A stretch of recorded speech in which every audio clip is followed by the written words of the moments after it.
카타르에서 스프린트 예선이 피아스트리의 포지션으로 마무리되었습니다. 우리는 랜도 노리스의 어려움, 특히 6위에 있는 맥스 베르스타펜의 어려움을 보았습니다.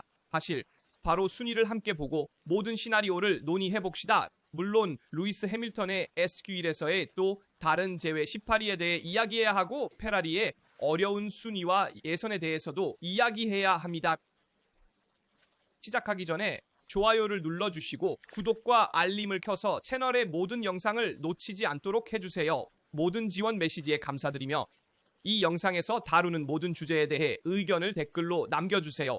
이제 피아스트리가 이번 스프린트 예선에서 폴 포지션을 차지한 순위를 보겠습니다. 저는 이번 주 이전 영상에서도 피아스트리가 이곳 카타르에서 강력하게 돌아올 수 있다고 말했습니다. 이곳은 그의 코스 중 하나이기 때문입니다. 이곳은 그가 항상 잘 해온 코스로 지난 몇 년간 항상 포디움을 차지했습니다. 그가 매우 좋아하는 코스이며 그의 스타일에 맞습니다. 그런데 그가 스프린트 예선에서 폴 포지션을 차지했을 때 팀이 그렇게 기뻐하지 않는 게 이상했습니다. 노리스가 차지했다면 팀 맥라렌이 훨씬 더 기뻐했을 것 같은 감정은 보이지 않았습니다. 그래서 이것은 팀이 노리스를 지지하고 있다는 첫 번째 신호라고 할 수 있습니다. 아마도 팀은 피아스트리보다는 노리스가 세계 챔피언이 되기를 더 원할 것입니다. 이것은 우리가 여러 번 언급한 바 있습니다. 그래서 이번 폴 포지션은 맥라렌에게 좋지만 그들은 다른 드라이버가 앞에 있기를 바랍니다. 러셀의 2위는 분명 놀랍고 베르스타펜의 6위는 분명히 부정적입니다. 노리스의 3위도 아쉬운데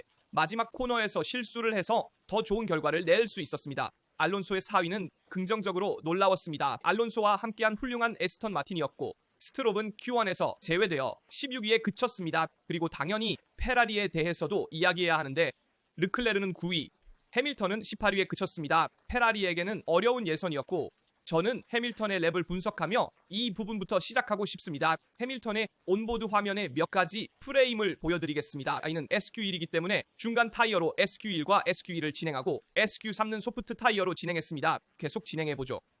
해밀턴은 르클레르보다 약간 더 하중이 있는 셋업을 가지고 있었습니다. 르클레르는 가벼운 셋업이었습니다. 그리고 해밀턴이 어려움을 겪는 부분을 아주 잘 볼 수 있습니다. 해밀턴은 빠르게 진입해야 하는 모든 구간, 특히 빠른 코너에서 어려움을 겪었습니다. 거기서 해밀턴은 셋업이 더 하중이 있었고 후방에 더 많은 그립을 보장해야 했음에도 불구하고 샤를 르클레르보다 훨씬 큰 어려움을 겪었습니다. 그럼에도 불구하고 모든 빠른 코너가 포함된 마지막 부분을 보면 해밀턴이 진입해서 어려움을 겪고 스티어링을 조정해야 하는 것이 명확히 보입니다. 스티어링이 얼마나 돌아가는지 보십시오. 빠른 코너에서는 한 번의 입력으로 고속으로 진입해야 합니다. 그게 바로 빠른 코너의 핵심인데 강하게 진입해야 하지만 해밀턴은 그걸 해내지 못했습니다. 잠깐 시간을 되돌려보죠.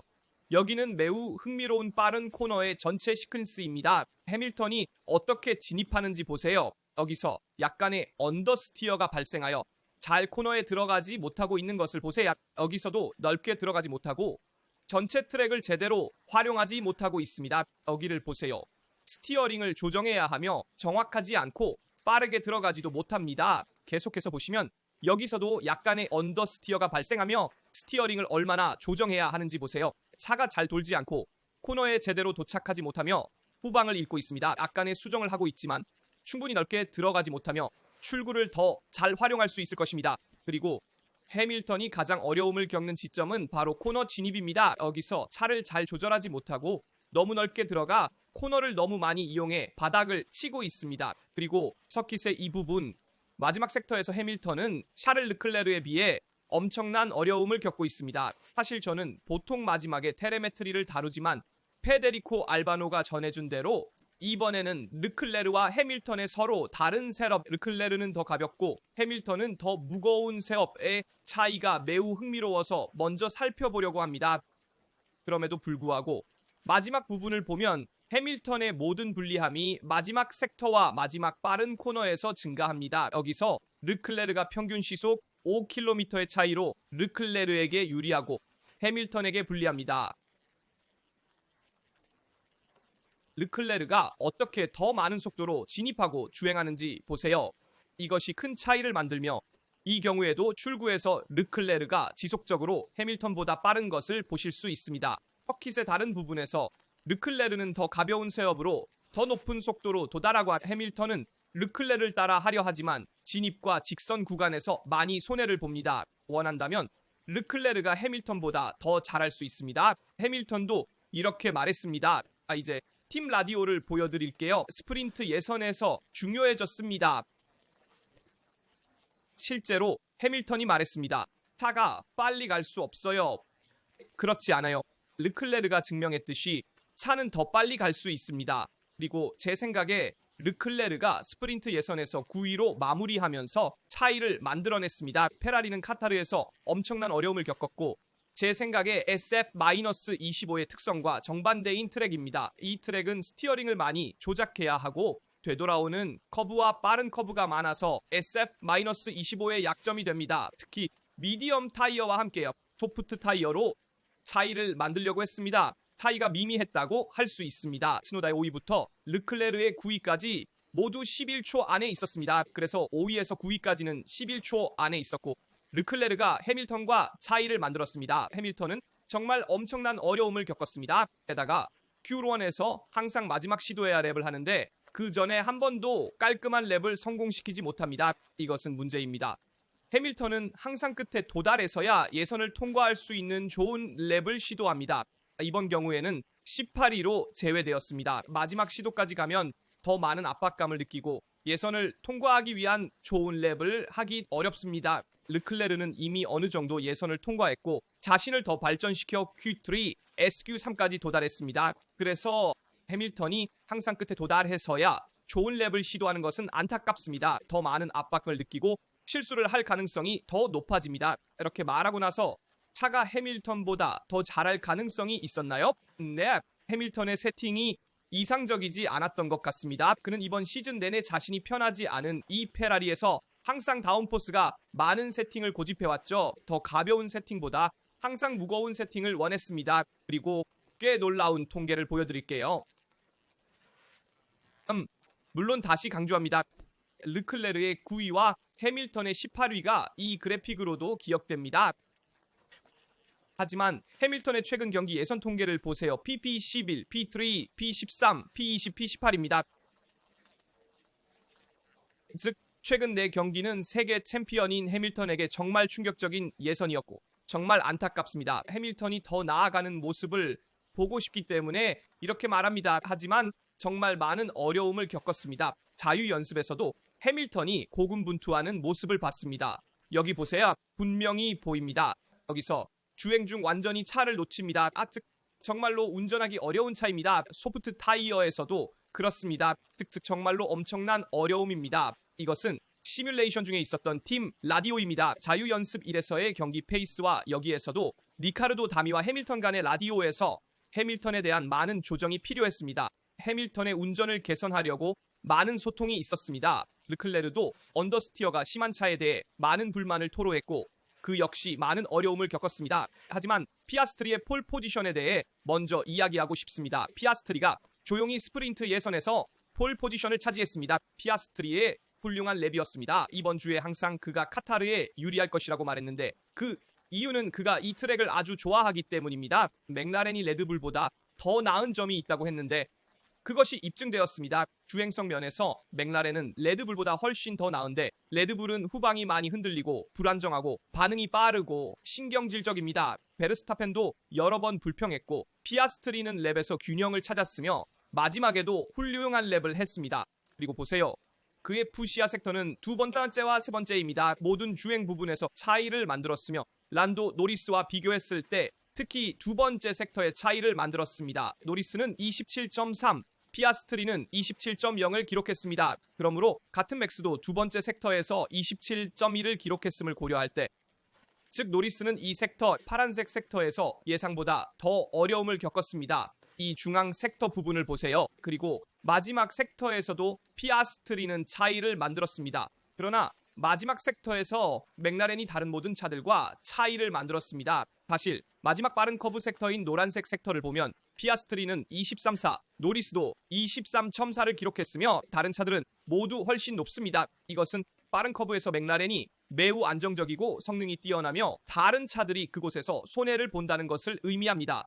아마도 커브 진입 시 공격적으로 들어가고 차를 잘 느끼고 싶다면 안정적인 후방과 그립을 유지해야 합니다. 이 점에서 맥라렌은 다른 차들보다 훨씬 우수하며 시뮬레이션에서도 여러 번 확인된 바 있습니다. 맥라렌은 이곳 카타르 트랙에서 우승 후보로 여겨졌으며 여러분께 보여드리고 싶습니다. 여기서 페르스타펜의 실수를 잠시 보시죠. 이것은 페르스타펜이 좋은 예선을 치르지 못하게 만든 실수입니다. 그는 SQ3에서 소프트 타이어로 첫 번째 시도를 하다 자갈밥으로 들어가는 실수를 저질렀습니다. 카타르의 여러 코너 외곽에 설치된 이 자갈밥은 많은 드라이버에게 제약을 줍니다. 자갈밥에 들어가면 물론 랩을 잃게 되고 이후에 그랩은 버려야 하며 차량의 바닥도 손상됩니다. 실제로 이와 같이 자갈밥에 들어가면 차량의 지면 효과로 인해 바닥이 손상되고 페르스타펜이 더 나은 예선을 치를 수 없게 됩니다. 이 때문에 맥스는 츠노다의 뒤인 6위에 머물렀습니다. 그는 바닥이 손상되어 이에 대해 불만을 많이 가졌습니다. 페르스타펜은 스프린트 예선에서 매우 화가 났지만 우리가 그를 그렇게 보는 것을 좋아합니다. 그는 세계 챔피언십이 아직 열려 있다는 것을 알고 있으며 노리스와 20점 차이로 열려 있기 때문에 이기기 위해 최선을 다하려고 합니다. 그리고 스프린트에서 6위로 시작하는 것은 최상이 아닙니다. 스프린트 레이스에서는 확실히 적은 포인트가 걸려 있기 때문에 주요 전투 장소가 아닙니다. 이는 결국 일요일 경기입니다. 하지만 스프린트 레이스도 중요한 역할을 하며 레드불이 일요일 경기를 앞두고 어떤 세팅을 변경할지 보는 것이 중요할 것입니다. 실제로 스프린트 레이스 후 일반 예선전에 폐쇄 구역이 다시 열리면 그곳에서 레드불은 페르스타펜의 차의 세팅을 확실히 변경할 것입니다. 주의해야 할 점은 스프린트 레이스가 있는 주말에 레드불이 토요일과 일요일 사이에 세팅을 잘 맞추고 특히 페르스타펜에게 경쟁력을 높이는 변경을 할 수 있다는 것입니다. 그러므로 이에 주의하세요. 맥스는 SQ3에서 첫 번째 시도에서 실수를 했고 그 후 SQ3의 마지막 시도에서도 어려움을 겪었습니다.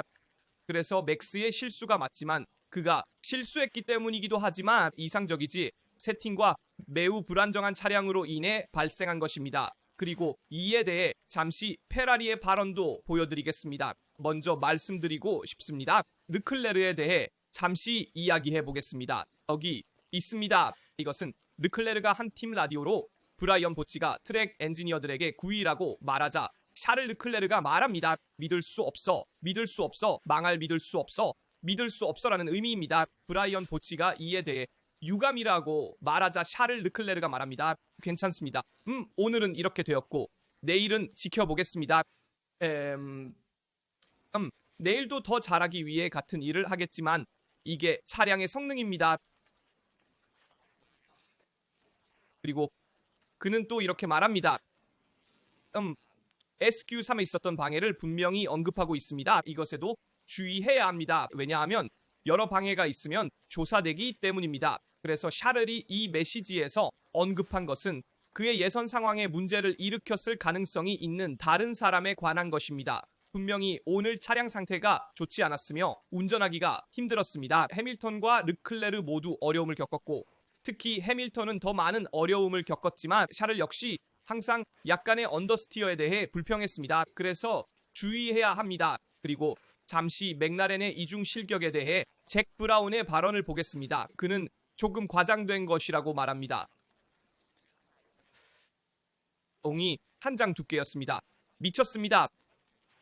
스키드의 과도한 마모가 발생할 수 있는 두 가지 방법이 있습니다. 너무 기술적이지 않게 설명하자면 첫 번째는 차량이 너무 낮으면 불법이며 두 번째는 잭 브라운이 말하는 바운싱으로 이러한 차량의 공기역학적 현상입니다. 그래서 차량이 위아래로 튀고 이는 플랭크 바닥에 과도한 마모를 일으킵니다.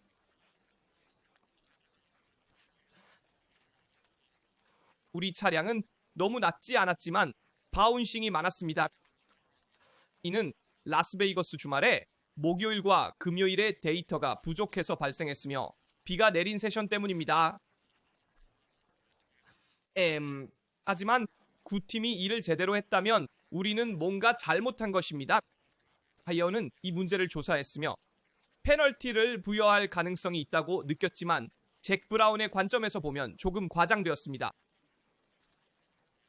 그리고 헙스 박사의 답변도 매우 마음에 들었습니다. 포포징이나 공기역학적 불안정성은 어쨌든 차가 너무 낮았다는 것을 의미합니다. 따라서 이 두 가지를 분리할 수 없으며 이는 잭 브라운의 말에 반대하지 않는 것이며 제 생각에도 잭 브라운은 라스베이거스에서 일어난 일을 정당화할 수 없습니다. 그럼에도 불구하고 우리가 정말로 몇 밀리미터 아니 몇십 분의 1 밀리미터 차이에 대해 이야기하고 있다는 점을 감안해도 바닥 마모가 허용된 9mm 이하였기 때문입니다. 원래 최소치는 10mm지만 플랭크 마모로 1mm는 허용됩니다. 사실 10mm까지는 도달할 수 있고 최소치이며 1mm 적게는 허용되지만 9mm 이하로는 달릴 수 없으며 규정에 의해 금지됩니다. 그러므로 맥라렌이 그 범위를 벗어났다면 결과에 대한 대가를 치러야 합니다. 물론 페널티는 매우 엄격하고 실격도 있지만 성능상의 이점이 있으며 이는 입증되었습니다.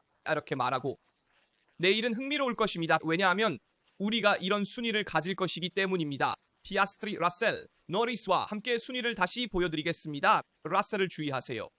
그가 만약 위치를 지킬 수 있다면 특히 노리스와 함께 중요한 역할을 할 수 있습니다. 터킷에 있었던 에드리안 뉴웨이와 함께 4위인 알론소를 강조합니다. 뉴웨이가 2026년 아스톤 마틴의 팀 주장이 될 것이라는 발표 후 오늘 아스톤 마틴은 자유연습 1과 스프린트 예선에서 강력했으며 특히 알론소가 4위를 차지했습니다. 아드리안 뉴웨이가 팀 주장이 되는 것은 그에게 맞지 않는 역할이라는 것에 동의합니다. 사실 제 생각에 아스톤 마틴은 내년에 가디언 리그를 마칠 누군가가 도착할 것이기 때문에 그를 팀 주장으로 선택했습니다. 아마도 에드리안 뉴웨이의 좋은 친구인 크리스천 호너일 것입니다. 그들은 레드불에서 많은 순간을 함께 했습니다. 그래서 제 생각에 아스톤 마틴은 크리스천 호너를 위한 준비를 하고 있으며 그는 아스톤 마틴의 팀 주장으로 도착할 것이고 에드리안 뉴웨이는 더 기술적인 역할을 맡게 될 것입니다. 이건 제 개인적인 예상이고 물론 아스톤 마틴이 어떤 선택을 할지 두고 봐야겠지만 저는 그렇게 될 것 같지 않습니다. 저는 킹캐러가 말한 것처럼 에드리안 뉴웨이가 팀 대표로서 고정된 역할을 맡지 않을 것이며 이는 아스톤 마틴의 팀 대표 자리를 맡을 핵심 인물을 찾기 위한 일시적이고 임시적인 역할이라는데 동의합니다. 제 생각에는 크리스티안 호너일 수 있지만 우리는 더 지켜봐야 할 것입니다. 우리가 본 스프린트 예선과 특히 내일의 스프린트 레이스에서가 누가 유리한지에 대한 여러분의 의견을 댓글로 알려주세요. 여러분은 버스타펜이 6위에서 출발하여 포디움을 위해 싸울 수 있을 것이라고 생각하십니까? 페라리가 스프린트 레이스에서 더 나은 결과를 낼 수 있을 것이라고 보십니까? 여러분의 의견을 들려주세요. 모든 댓글을 읽고 답변 드리고 싶습니다. 라스달에서 전해드리는 모든 내용입니다. 좋아요를 눌러주시고 구독하고 알림을 켜서 채널의 모든 비디오를 놓치지 마세요. 라스트에서 전해드리는 모든 내용입니다. 다음 비디오에서 만나요.